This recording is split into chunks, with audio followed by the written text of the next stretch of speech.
And now, it's time for another Dice Tower review with Tom Vasel.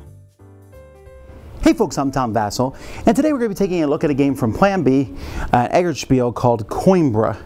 Now, Coimbra, I've already done a first impressions on. I had a chance to play it earlier this year, but now I've seen the final product. I've had a chance to play it several more times, and I wanted to give my final thoughts on this game. Now, the designers of this game there's like a group of designers who work on various games like Marco Polo and Lorenzo, and that group, two of the designers have to come together to put together Coimbra, which, just as the heads up, I have no idea what the theme is in this game. You're doing something, going on voyages. There's just a lot of ways to get points. I like, well, games with a lot of ways to get points. Let's see how this one plays.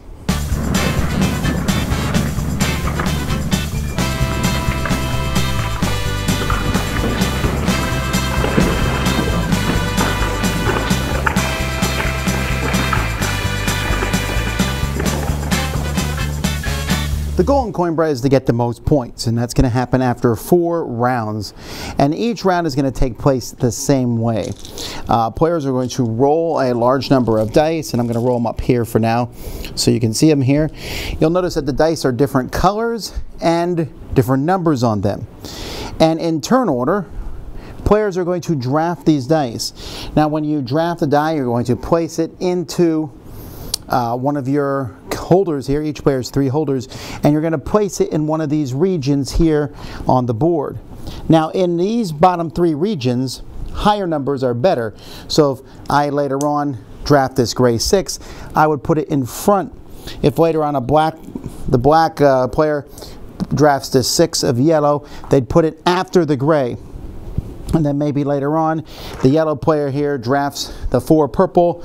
That goes here, and so on and so forth as the different players do this. Now, when this is done, after everyone has drafted these dice and placed them on the board, starting from the top, you're going to resolve the dice. Now, there's going to be cards here next to the board. You can see these cards that are placed here. There's enough cards. There's an era 2 and an era 3. There's actually an era 1, but players are going to draft these at the beginning of the game. Each player is going to get 2 of these cards from era 1. But players are going to be drafting these cards starting with the person who placed the highest die in each one. So let's say that person decides to buy this card. Well, they used a die that was 6, so they need to pay 6 coins. Had they decided to draft this card, they would need to pay 6 soldiers. Each player has their own player board where they will have certain amounts of money and soldiers. Basically, it's 2 currencies that they'll be spending to get these cards. If you can't or choose not to do that when you take one of these cards, you can simply just take 2 coins and 2 soldiers instead. So that's what you're going to do when you're drafting. Now, you notice there's 5 dice here, so the 5th person may not get anything. However, maybe someone else chose not to or something, in which case you can get something that's left over. Once you take a card, you will immediately move up on the corresponding track, the number that's shown here. So this shows 3 on the priest track. There are 4 tracks over here on the side of the board. Players will be moving up on them. Remember, I said at the beginning of the game, you draft 2 cards. So let's say these have been the 2 cards drafted. I would have already been up 1 on the green track and 2 on the yellow track. And so players are going to be moving up these tracks as they take these cards. The cards will also have other benefits on them. This is an immediate benefit, so this means I can immediately move my pilgrim 3 spaces. At the beginning of the game, each player is going to have a pilgrim here on the board.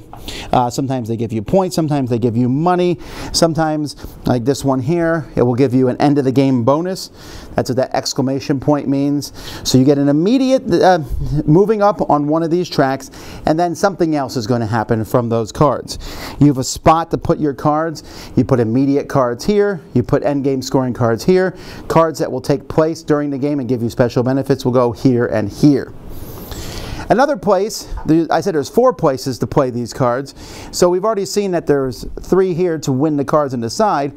If you're up here, the lower numbers go first, and you get to pick one of these tiles. This one gives you 7 soldiers or 7 coins.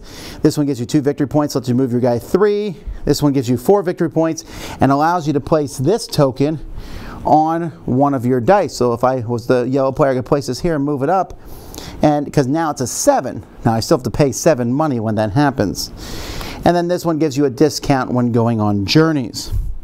So the first part of the game, players are going to do that. For the second part of the game, players are then going to utilize their dice colors. So as players take the dice, so let's say, for example, that I've taken these dice. Once I've drafted cards, whatever, the dice come back to my board. Now colors matter. Each color is going to correspond with the track over here. So I have a gray die. So I look, I'm down here, that gives me 1 soldier. I have a green die, so I go over here, that's going to give me 3 points. And I have a yellow die, and I look, I'm here, it's going to give me 3 money. So the higher you go up, you're going to get more money and soldiers. The higher up you get here, you'll get victory points, and the higher up here, you'll get to move your pilgrim. Now players are going to want to move their pilgrims on this board. When you move your pilgrims, you follow and move from point to point and land on these different areas, and when you land there, you'll drop a disc off there to show you've landed there, and they give you various benefits. So you can see, we'll take a closer look at some of them. The one I just put a disc at there lets me move up 3 in the purple track. This one gives me 3 money. This one gives me 3 soldiers. Some will give me points. Like this one here gives me 2 points for every gray card I have. And the more of these you have done, the more special bonuses that you're going to get as the game goes by. Also, at the end of the game, I should mention, being high on these tracks can be important. You'll notice here there's some victory points. Whoever's the highest on each track is going to get first, second, or third place, and that's how many victory points you get at the end of the game. Now, this is a lot of stuff going on, but also at the end of the turn there's even more. There's these journey cards down here at the bottom, and each player has the opportunity to pay, depending on where the card is placed. So this one here, you would pay 8 coins, and you put one of your discs on this card, and at the end of the game, for example, I'll get 2 points for every number 1 here that I did not visit. That's what the little X means. So these are ways to get points at the end of the game, and they're going to be various. This one, for example, just gives 9 points. This one here gives you 2 points for on the purple cards that you have. So there's various things like that that you're going to get as you play through this game. After 4 rounds, the game is going to end. But I should mention now one more thing. Turn order is going to change, and turn order is going to change based on crowns. Where you are on turn order is going to give you some crowns. Some of the cards, when you take them, you'll get a tile that gives you crowns, and those tiles at the top of the board have crowns, and whoever has the most crowns goes first next round. So going last gives you a slight chance to go first in the next round, but doesn't guarantee it. After 4 rounds, we do some final endgame scoring. Whoever's higher on these things. Some of these tiles are endgame scoring. There's cards with endgame scoring. For example, if I have this one, I'll get a certain number of points depending on how high I am on the yellow track. You'll also get points. There's several cards have little medallions on them, and the number of different ones that you have are going to give you points at the end of the game for having different sets. And then all the rest of your money and stuff, you divide it by 2 and you get points. And whoever has the most points is the winner. So Coimbra's rule book is nice and stuff. The only thing is you're going to probably have to look at all the different cards as the game goes by to figure out what they do. The monasteries, what do they do? And the voyage cards, what do each of them do? They're not that difficult, but you'll probably look this up more often than not. You can see all the pieces are nice. They fit into a really nice insert that comes with the game. You can see here you can keep track of all the things. It has little pictures here to show you. The game comes with these little dice here. If you're playing with less than 4 players, you use some of these to block off spots on the sides of the board. And there's more monasteries and voyages than you have over the course of the game, so there's going to be plenty of variety itself. These are the crowning thing of this game. I love these. I mean, the dice kind of just fit right into. They're nice dice to begin with, but you'll see they'll drop. The dice themselves are very nice. There's a white die included, by the way. That's a wild die. It can be any color. And so just having these and placing them is pretty satisfying.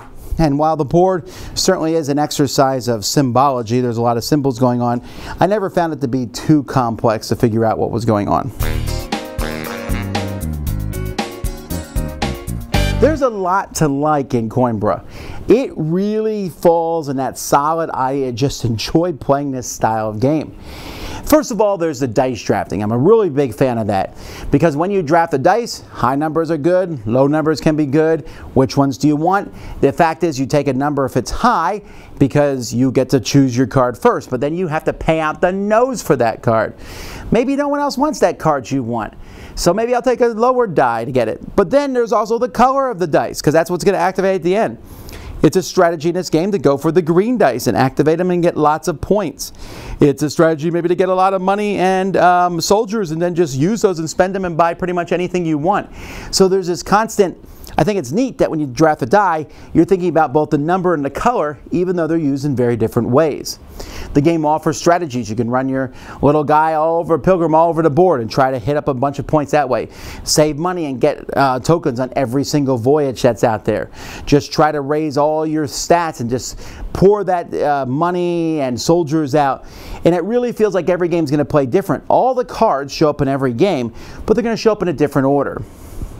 At the beginning of the game, you do like a draft. First player gets to pick. You split the 8 initial cards into sets of 2, and they're going to pick 2 of those cards and you go around.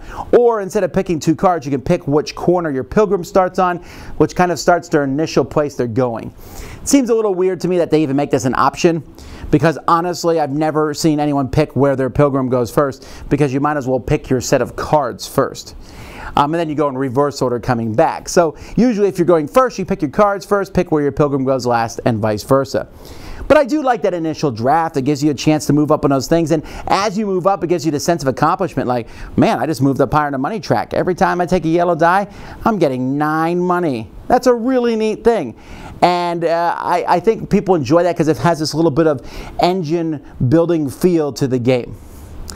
The game might have a little bit too much scoring, those little medals that you get different sets of. I think they could have dropped that completely, and would anyone have noticed? Sure, there's a few things that signify that, but I just thought that was one more thing that they needed. And of course, you'll probably, like I said at the beginning, have to look up what does this card do, what does this card do.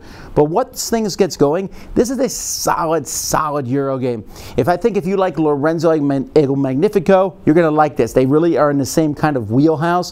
This one sure is pretty. There's a lot of stuff going on in it. And it's one that I definitely would recommend getting, Coimbra. Dice Tower Judgment, approved.